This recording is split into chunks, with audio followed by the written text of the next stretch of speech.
Welcome back to another episode of Sailing into the Mystic. In this episode, we will show you some of the detours we take as we dream of sailing full-time. Last week, we brought home this water maker from Minnie's for $100. We knew it needed work, and we weren't sure what work it needed, but it was a worthwhile gamble because if we could get it working, it would save us $4,000 to $5,000 on a new water maker. What is my honey doing in the middle of the night?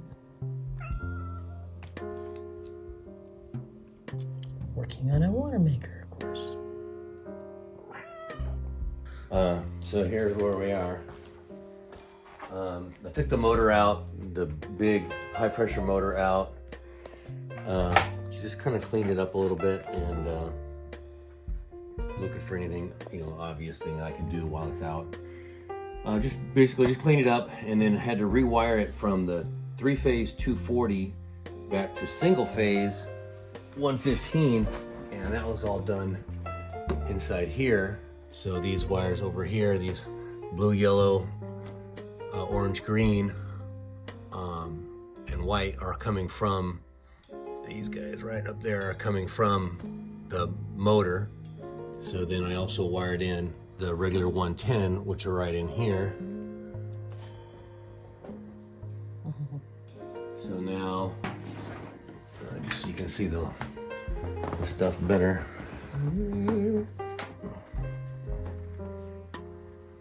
Shut it down.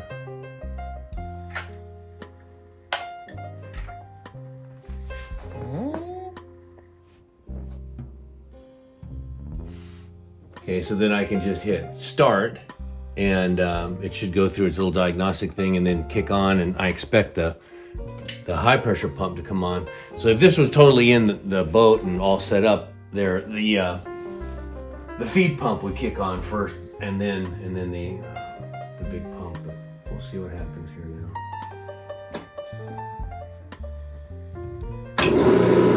Thank God. And then there's our stop button. Your stop button's working. Well, you see it's clicking. Oh. It'll start by itself again. Oh. So there you go. Now when that lights, it's on the off position right now.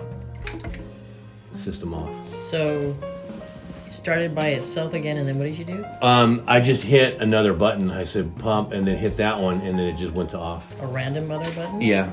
Well, I've just only done it with those. I haven't tried them all, but. So the other thing you could do is just, when you're done, just hit the breaker and just turn it off at the breaker. So now we need to go to the next step, I guess would be the filters. Well, probably this big boost pump is, I want to see how much that's that is, yeah. And then that would be the next big thing. And then, we're still got to figure out where the hell we're going to put this in the boat, because it's pretty big. But the electric motor sounds really good. Everything else is working. This gauge right here has to get replaced because it's messed up. Oh. But I don't think that's going to be a big deal. Well, pretty happy with that. Yeah. Good place to stop for tonight. You have figured it out. The San Diego International Boat Show was in town, and our marina gave us free tickets to attend. Need to go to the boat show. Go buy a new boat.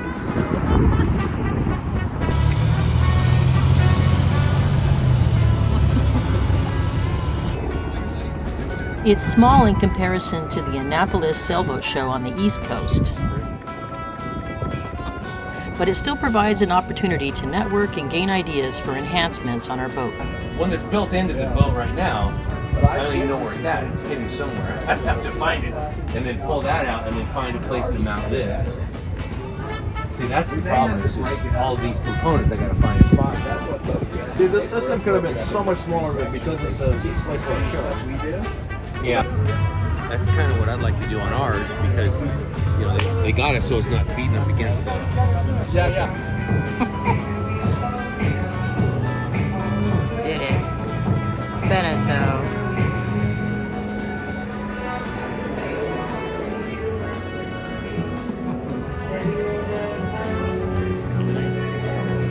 While the interior of the new boats is much more modern and sleek, We seem to lean towards the classic look, with the teak and mahogany woods, and that's why we don't mind the older boats.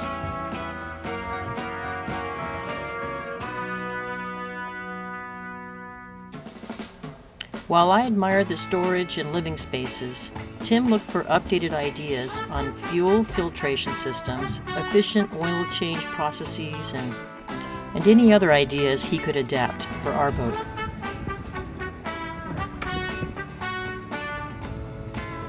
You definitely can tell the new sailboat market does not see the World Cruiser as their customer. We can see all the aftermarket improvements we would still have to make even to a brand new boat to do all that we want to do.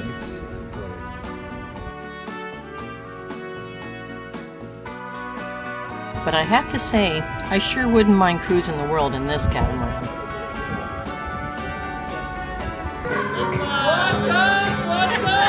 After fooling around at the boat show, it was time for our working vacation in Baja. Coming into home.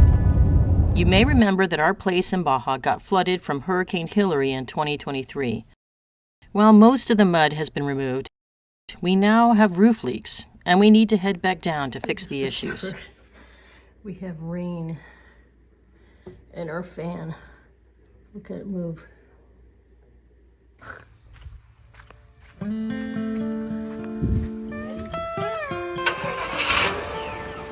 Before starting the work on the roof, we needed a little fishing trip to relax after the long drive down.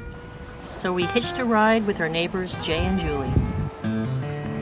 Since the hurricane, a little creativity has been needed to launch our boats at the boat ramp.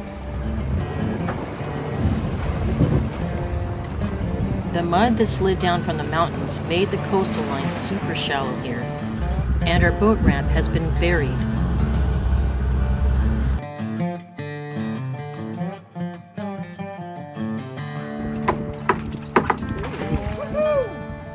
We mostly just caught sharks that none of us wanted to keep.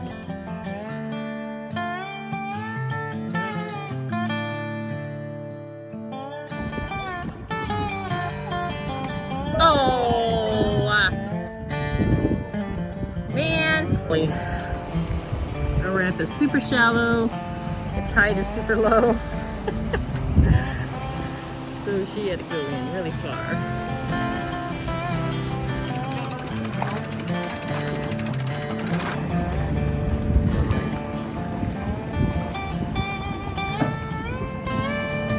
And meanwhile, Doug is using a different technique. He has parked his boat strategically where he can wait for the tide to come up and then float the boat and pull the trailer out from afar.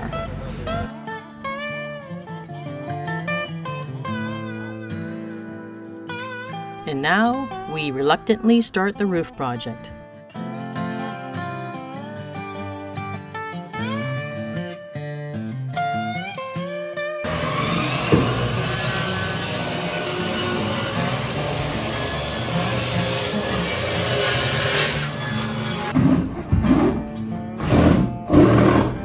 Tim replaced all the rotten plywood while I painted and sealed the seams.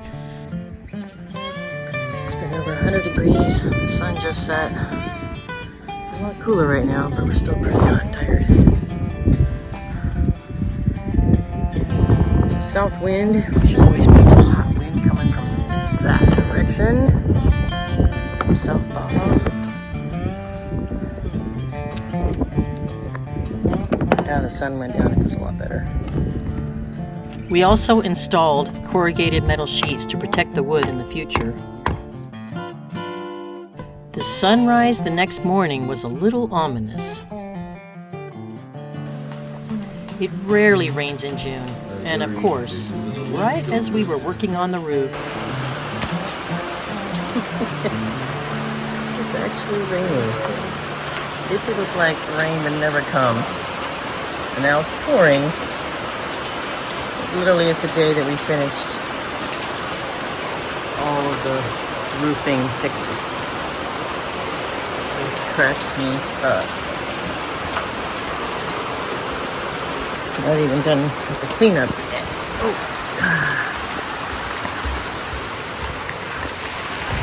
It's working.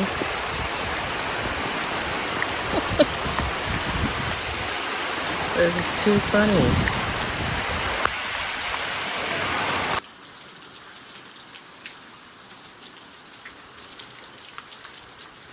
While waiting for the wood to dry, we went fishing with Doug. Yeah, we haven't had small mackerel this year. They've all been monsters like this this year. Well, maybe 3 or 4 all at the same time. Just don't let me stab you with my rod today.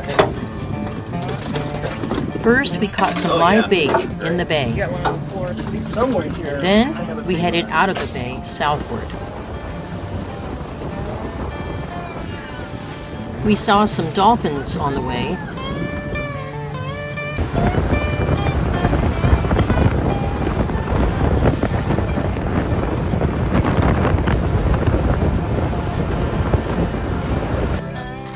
Dang, you're right. They're huge. Yep. We had some great luck with the yellowtail this time.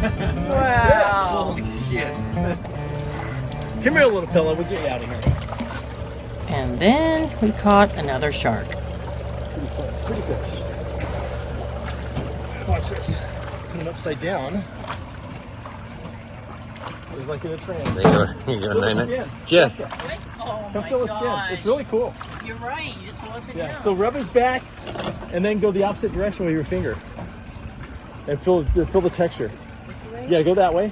Just kind of smooth. Go backwards. Yeah. Let me try that. It's kind of cool. Oh wow. Yeah. Yeah, those scales, they just like it's like sandfish Do you almost. get to revive it and put it back in the water? No, he's just kind of like sitting there thinking, what the hell's going on here? My whole world just turned upside down. Their skin's so tough, it's sometimes it's hard to get these hooks out. Look at those teeth on them. Yes, I do. I can't believe you're holding See his teeth? Come on, little fella. Damn barbs. Yeah, those are good hooks. Well, their skin is just so tough. It's just hard to get the barbs out. And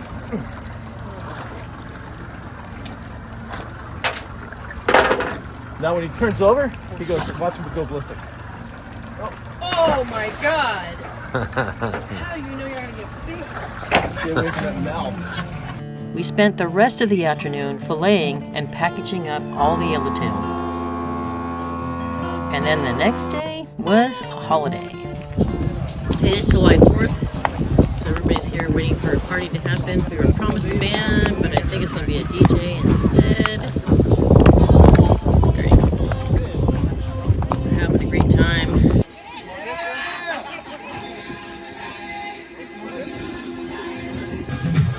As the tide rose to the bar and the DJ rocked on, we noticed a different show taking place that turned out to be much better than any fireworks show we could have seen in the States. Crazy.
As we watched the manta rays leaping together in the bay, it truly felt like a dream come to life. Moments like this are exactly why we want to begin our sailing adventures here, surrounded by nature's wonders and endless possibilities. We feel so grateful for the incredible sights and experiences we've already had, but seeing those 3 sailboats anchored right in the heart of the action made us realize just how much more there is to discover. From our own deck, we hope to witness even more unforgettable encounters and share them with you. The Sea of Cortez has already given us memories we'll cherish forever, and we can't wait to see what's next on this journey. Our final year of work was about to begin the following month, and now we can start counting the months for when we launch our sailing adventures in retirement.